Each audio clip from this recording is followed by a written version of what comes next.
Okay, so there's been a little bit of confusion as to how the whole transposition thing works. I wanted to help in possibly providing an explanation that might be understandable. And the goal for this is simply to maybe give you a visual representation for something that you already know, something that you're familiar with already, and hopefully provide maybe a way to understand it in such a way that's more easily attainable for the everyday musician.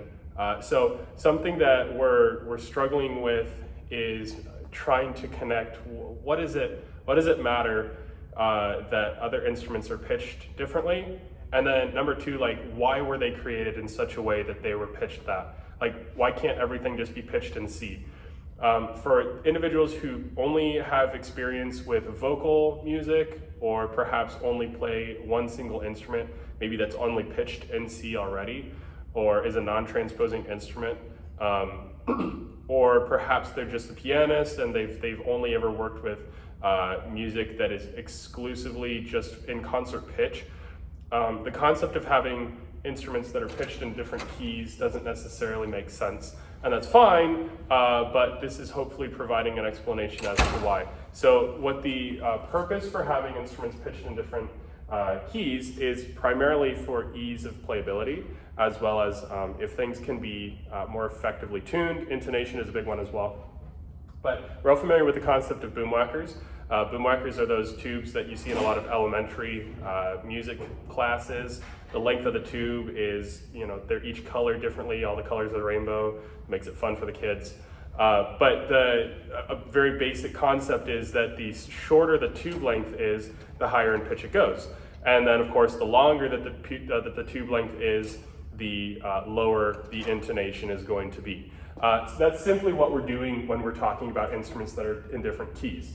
So I've got here, we're just gonna call each of these lengths here a flute, but you could imagine them being a boom whacker. So this first one is going to be some kind of an instrument that has a tube length that when played is going to sound like an E flat on the piano if you play the entire length of the tube, okay? Again, this isn't the case for all instruments if you play the entire length of the tube, but what we're doing here is we're setting up an image to help us understand why these instruments are in different pitches. And this is the general concept that we're trying to convey here, okay? So instrument number one, when it plays that length of the tube, it's going to be sounding as an E flat. The second length of the instrument here, it's a little bit longer, okay? It's gonna sound like a C when it's played. A little bit longer is gonna be a B flat, a little bit longer is an A, and likewise for that F down at the bottom. Now we know if we were to look at a staff here on the board, that if we go high, okay, that's our E flat, and E flat is going to be higher than a C would be. Likewise for a B flat, and an A, and an F. You see that the shorter the pipe is going to be, the higher the pitch. We have an E flat here. And as you get lower, as you lengthen the length of that tube, the lower your pitch is going to sound. It's going to descend, okay? So that's the concept that we're trying to convey here. Second of all, we're going to say that each of these instruments only will have 6 holes. So some flutes only have 6 holes. And if you were to cover up all of the notes on that flute, it's going to see, you're going to read that as a C. So that's going to be our absolute, right? All 6 holes covered equals a C for that instrument. Now it's not going to sound like a C on a concert pitched instrument, but they're going to read it as a C. Why is that? Well, you think about it from a practical standpoint. If I wanted to play something that was in the key of F major, right? It would be easy for me to play it on an F pitched instrument because I would just be playing in C major. You might be thinking, I don't really understand where you're coming from. We haven't really gotten there yet. That's okay, we'll understand in just a moment. So I'm gonna draw 6 holes on each of these instruments, okay? Now, you must understand I'm not an artist, okay? So maybe it doesn't line up exactly right. but for what it's worth, I think you'll understand where I'm trying to come from here for the sake of understanding this concept. So I'll draw all 6 of these here. And 4, 5. Okay.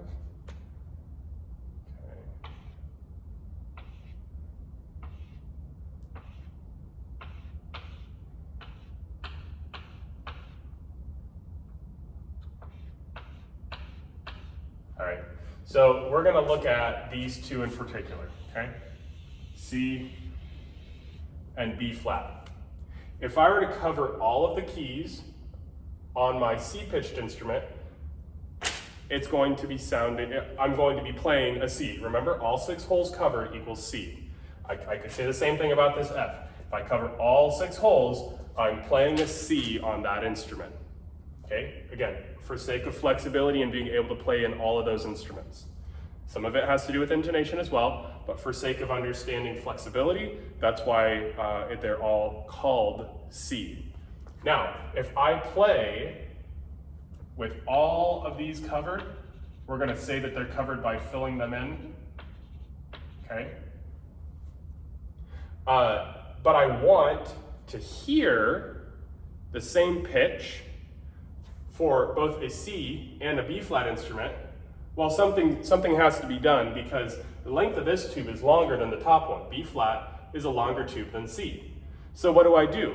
Well, I just simply shorten the length of that tube so that they're both the same length, right? Okay. How do I do that? Well, I keep one of those holes uncovered. And as a result, I'm going to keep the last one uncovered, but I'm going to fill in all the rest. So now this one has 5 holes covered. This one has 6. What note is right above C? It's of course a D. So this instrument that's a B flat is going to sound like it's playing a D. It's going to look like it's playing a D. It's going to sound like it's playing a C. So our B flat instrument, if we look over here, we have our concert pitch. It's going to be playing just C major scale using the standard, all 6 covered equals C, and appropriately they'll continue to do other fingerings that doesn't matter. But what the starting note is what's important. Okay, B flat has to compensate, has to shorten the length of its tube by lifting up a key. As a result, it's playing a D now. So the starting pitch that it will start on is a D. We're going to call this B flat instrument, B flat pitch. Okay, B flat pitched instrument.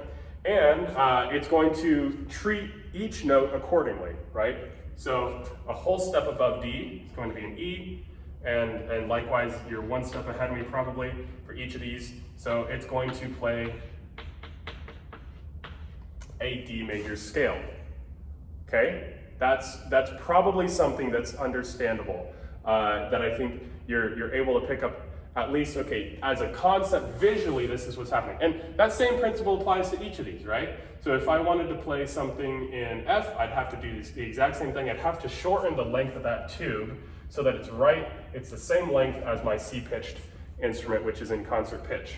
Now, another thing that can be visually seen here, if you're interested in algebra at all, some people enjoy algebra. I didn't particularly do well in high school, but I got by.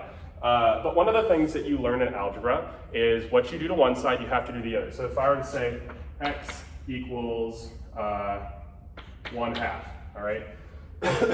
Or better yet, 2x equals 1/2. You didn't think you were going to be doing a math problem in this little illustration here. It's really not the point, but for sake of understanding here, what you do to one side, you have to do to the other. So if you're familiar with algebra, okay, this is pretty basic algebra. I want to get rid of this fraction here, so I'm going to multiply it by 2, and I see what I do to that side, I have to do to this side as well. I'm going to multiply this side by 2. I wind up with 4x equals 1. I divide by 4. X equals 1/4. Okay, fantastic. What I'm trying to get at is what you do to one side, you have to do the other. So as a result, we're going to do the exact same thing with our intonation for the length of these pitches, okay? I'm going to draw a little bit of a different diagram, but the principle is still the same. So I'm going to put concert pitch here.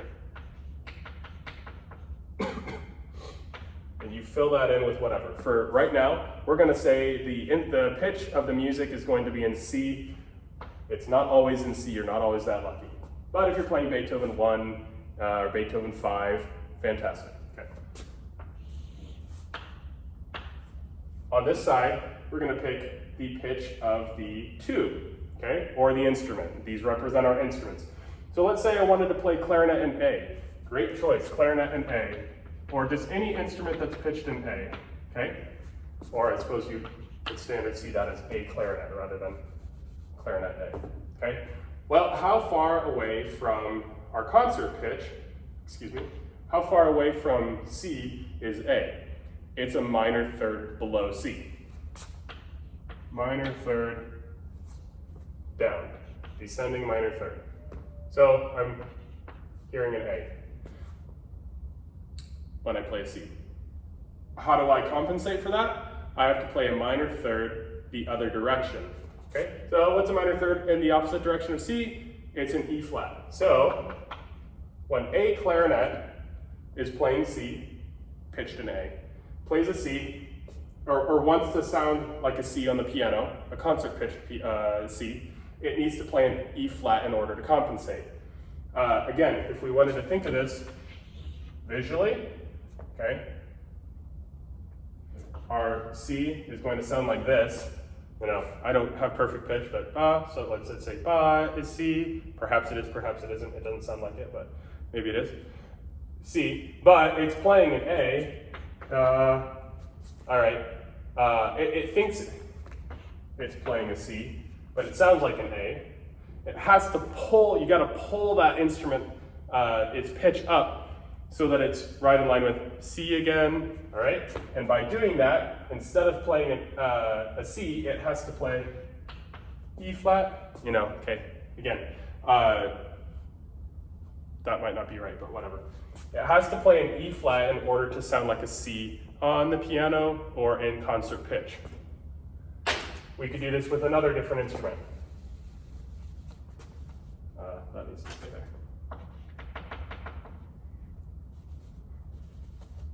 Let's say that we are playing a horn that's pitched in F, okay? F horn, not French horn, F horn, okay? A horn in F is pitched a perfect fifth below C, okay? So this way, perfect fifth below C. It has to compensate by playing a perfect fifth higher. As a result, it is going to be playing a G if the key of the music is pitched in C. Now, you're not going to have that luxury of having the music pitched in C. So what do you do then? Let's say our instrument is pitched in the key of D flat. That's too close to C. A flat.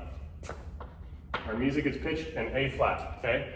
And I have, again, my horn in F. Okay, it's a perfect fifth below the music. Instead of letting C be my fulcrum now, we're gonna let it be A flat. So step one, how far away from C, concert pitch, is my instrument in? It's an F, it's a perfect fifth below C. I still have to I have to go a perfect fifth above. But instead of it being on C that we're focusing on now, we're focusing on A flat. What's a perfect fifth above A flat? E flat, okay? Horn is playing in E flat as a result. And so that's how you can figure it out. It has to go a perfect fifth ascending rather than descending. I hope that this provides a little bit of an explanation for what is happening in terms of the whole transposition thing. It's a difficult concept if it's overcomplicated. But if you really think about it in terms of the higher the length of the tube, the shorter the length of the tube, the higher the pitch. The lower the length of the tube, the lower the pitch. And the fact that some instruments are going to be pitched in such a way that, for saxophones, for example, the soprano and the tenor are pitched in B flat. The alto and the baritone, and of course some others as well, but are going to be pitched in E flat. But when I cover all of my keys, save my pinky on my left hand, if I cover all my keys, and again the left hand thumb, it's going to sound as a C on that instrument. It's going to be a C written in my music. But in soprano and tenor, it's going to be pitched in B flat. For alto and baritone, it's going to be pitched in E flat. And so you have to apply this concept to it. The fact that this one has, the longer tube has 5 holes covered in order to have the exact same length as the shorter tube. Right there is where that hole is. This is the end of the flute. This is where the hole is, where the sound is going to be coming out. And as a result, we have to compensate. So exactly what's happening here is exactly what's happening here. It's just 2 different ways to visualize it. You have to compensate. I hope that that's been some kind of a help. If you have questions, you can ask me, but I hope that in some way or another it provides some form of clarification. Have a good day.